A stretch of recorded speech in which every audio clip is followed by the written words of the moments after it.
Bonjour à tous, bienvenue sur Télé Hémicycle, la chaîne parlementaire. Voici les titres de l'actualité de ce mercredi. Audience ce mardi au cabinet du président de l'Assemblée nationale. Louis Gbéono Vlavonou s'est entretenu avec les membres du comité d'organisation du carnaval de Ouida. Le point des échanges à suivre dans cette édition.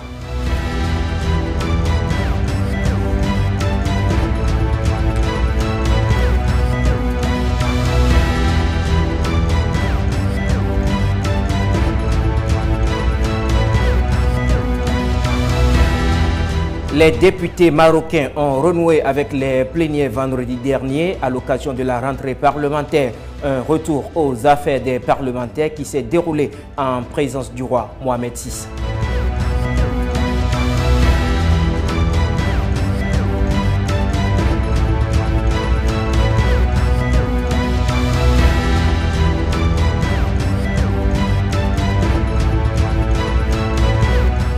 En page magazine, nous irons sur les traces de ces établissements qui offrent des services Internet payants, les cybercafés qui sont en voie de disparition.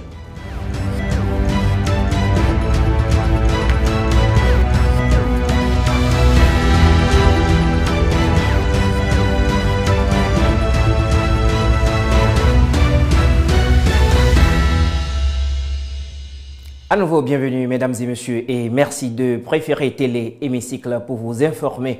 Comme je l'annonçais en titre, audience dans la matinée de ce mardi 17 octobre 2023. Le président de l'Assemblée nationale a échangé avec les membres du comité d'organisation du carnaval de Ouida. Au menu des échanges, le point des préparatifs du carnaval. C'est l'honorable Diego Messan qui conduit la délégation de Ouida au cabinet du président de l'Assemblée nationale. Il s'agit du comité d'organisation du carnaval de Ouida. Et grâce à la facilitation de Diego Messan, les échanges avec le président de l'Assemblée nationale ont été pour les visiteurs une occasion de faire le point des préparatifs du carnaval. Le carnaval international de Ouida aura lieu du 28 au 31 décembre.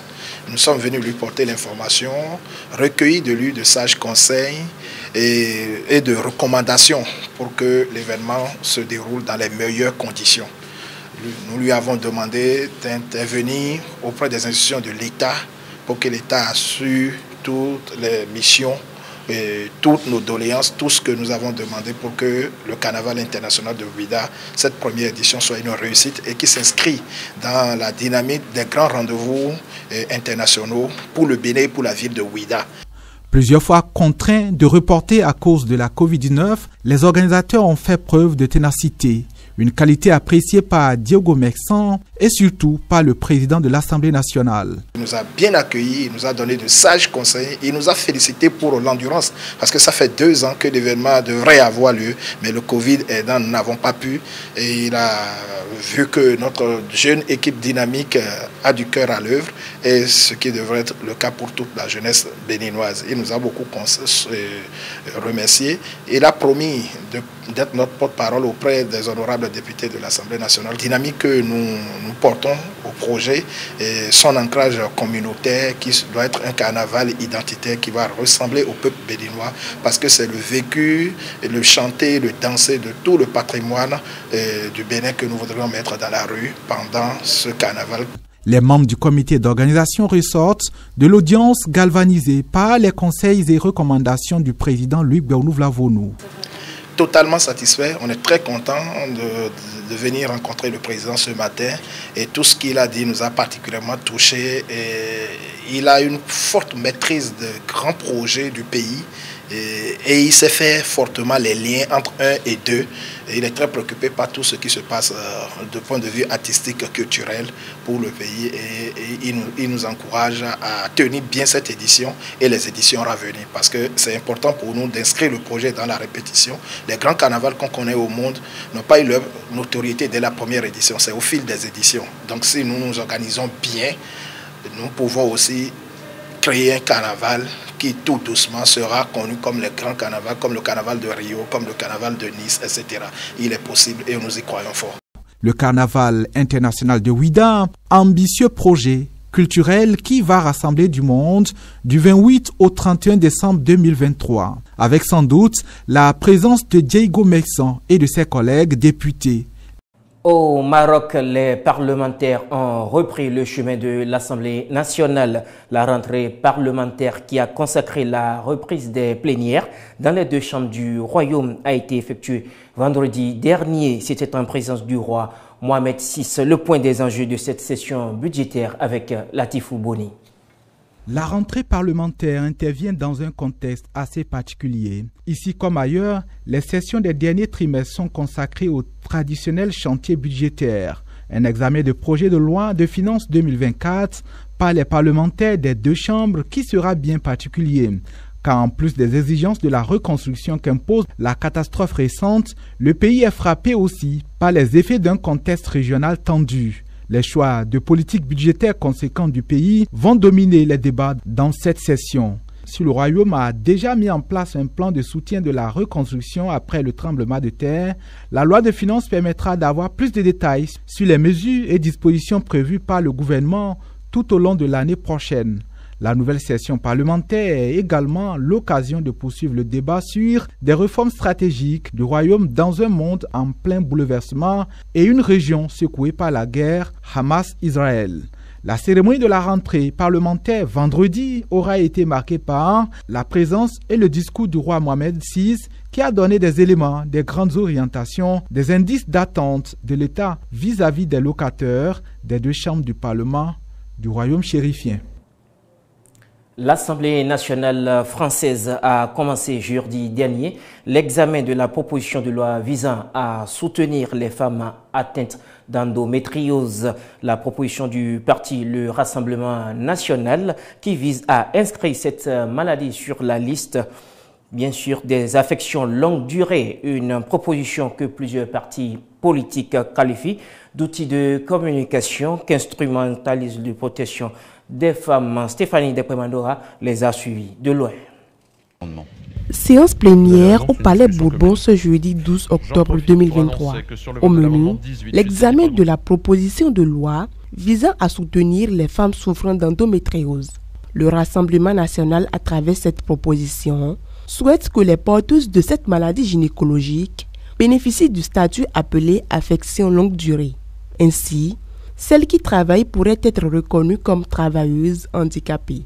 L'article 1 vise à créer une affection de longue durée exonérante spécifique aux femmes atteintes d'endométriose afin de prendre précisément en compte les spécificités de cette maladie.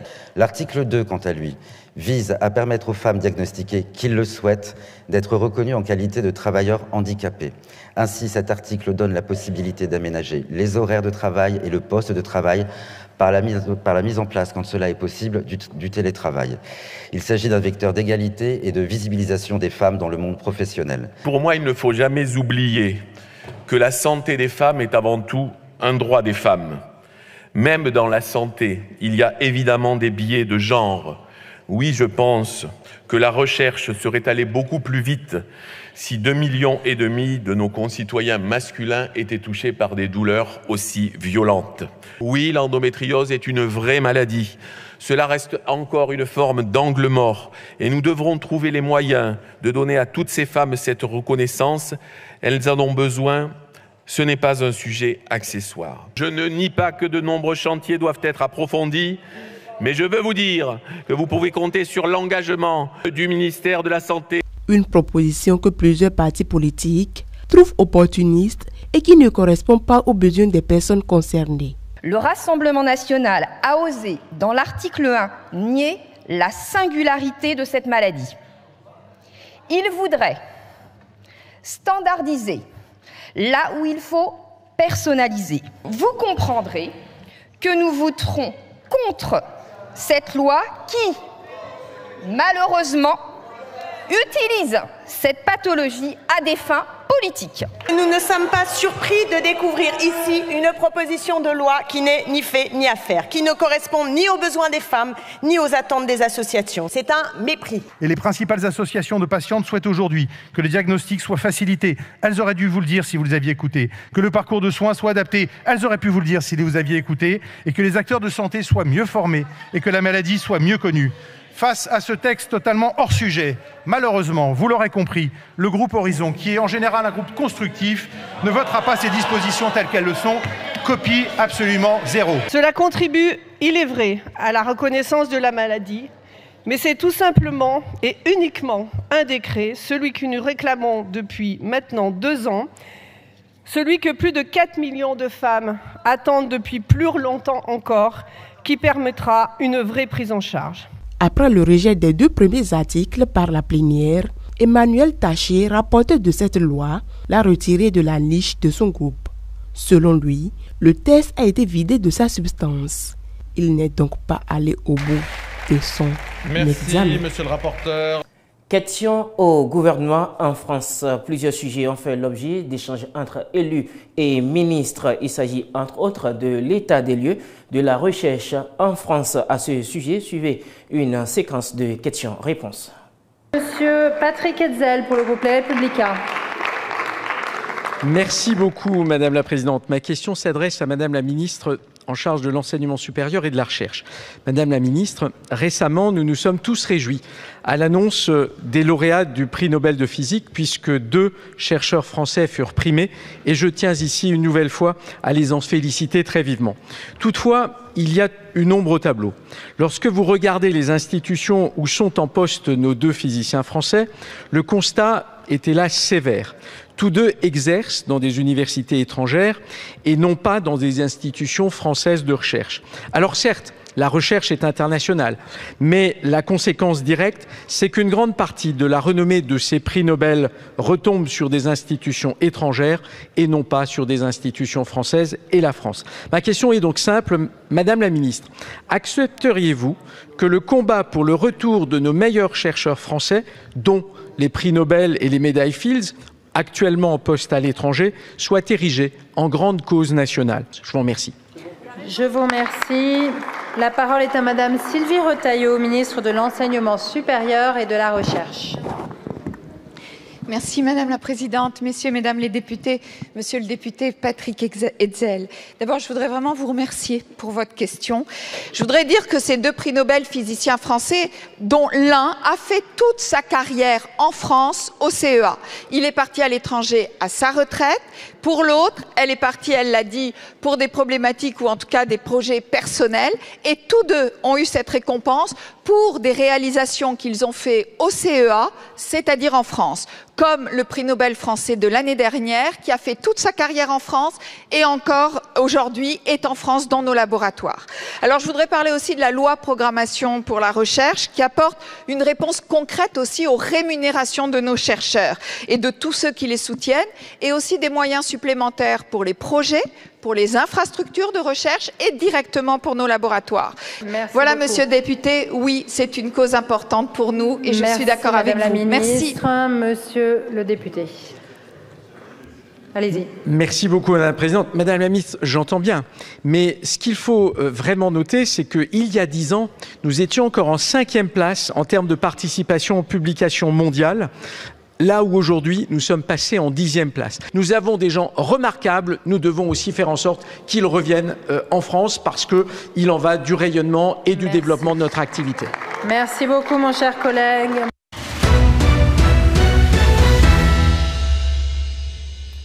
Quelles actualités ont abordé les journaux ce mercredi 18 octobre 2023? Les précisions avec Latifou Boni. Bonjour et bienvenue à la revue de presse du jour que nous ouvrons par les colonnes de Matin Libre. Au Burkina Faso, le quotidien a vu des députés, Gérard Gbenonchi et Rosine Daïro. Le président de la Commission des finances et sa collègue prennent part à une rencontre sur les finances publiques, rapporte Matin Libre qui précise que l'événement est initié par l'Organisation africaine des commissions des comptes publics, Afropac. Les 2 députés et leurs collègues ouest-africains sont embarqués dans cette formation à leur endroit depuis et ils y seront encore jusqu'à vendredi. L'Afropac, qui est à l'initiative de la formation, vise à aider les parlementaires de la sous-région à mieux contribuer à la bonne gouvernance des ressources publiques. On lit dans les colonnes de Matin Libre qu'entre autres thèmes, les députés se feront former sur la sauvegarde des ressources publiques à travers le contrôle législatif. À l'auteur de l'article d'ajouter que les participants seront aguerris à terme sur les meilleures stratégies pour mieux sécuriser les ressources publiques et veiller à la saine gestion des finances de leurs pays respectifs. D'autres thèmes comme les flux financiers illicites, la politique fiscale, les tendances en matière de dépenses publiques, la place de choix des commissions des finances, le contrôle parlementaire des finances publiques en Afrique de l'Ouest ou encore le rôle du Parlement dans le contrôle de la gestion de la dette publique. Des thèmes qui montrent que le séjour d'une semaine sera pour les élus de la sous-région et surtout pour Gérard Benonchi et Rosine Daïro un moment d'intense initiation et de rappel des outils nécessaires pour une action davantage dynamique de la Commission des finances. La primeur nous ramène dans les couloirs du cabinet du président de l'Assemblée nationale. Luc Benouve-Lavonou a reçu en audience hier mardi une délégation venue de Ouidah. Il s'agit de la délégation de Wilfried Ondié qui a présenté au président du Parlement le projet de carnaval international de Ouidah. Le président Vlavonou a fait des recommandations et donné des conseils à ses invités, renseigne le journal qui précise que le carnaval en question a souffert de report dû à la Covid-19, mais que tout est enfin prêt pour que Ouidah vibre du 28 au 31 décembre prochain. Le carnaval international de Ouidah est à sa première édition, mais ses organisateurs rêvent grand. Ils veulent en faire un passage de taille pour les carnavaliers du monde. L'idée, la détermination et les qualités de lobbying ont séduit Luc Benouve-Lavonou à en croire la primeur qui informe que l'autorité a promis d'être le porte-parole des organisateurs auprès des honorables députés de l'Assemblée nationale qui vont se mobiliser et se rendre à Ouidah et assister à la parade officielle du carnaval international de Ouidah le samedi 30 décembre 2023. En attendant cette parade qui s'annonce toute lumière, à demain.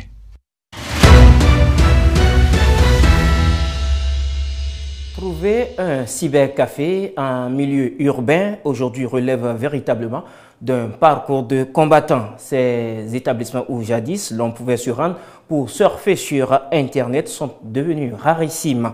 La disparition progressive des cybercafés, une situation qui semble s'expliquer par le développement technologique avec la forte disponibilité des téléphones intelligents. Suivez ce magazine réalisé par la rédaction de Télé Hémicycle.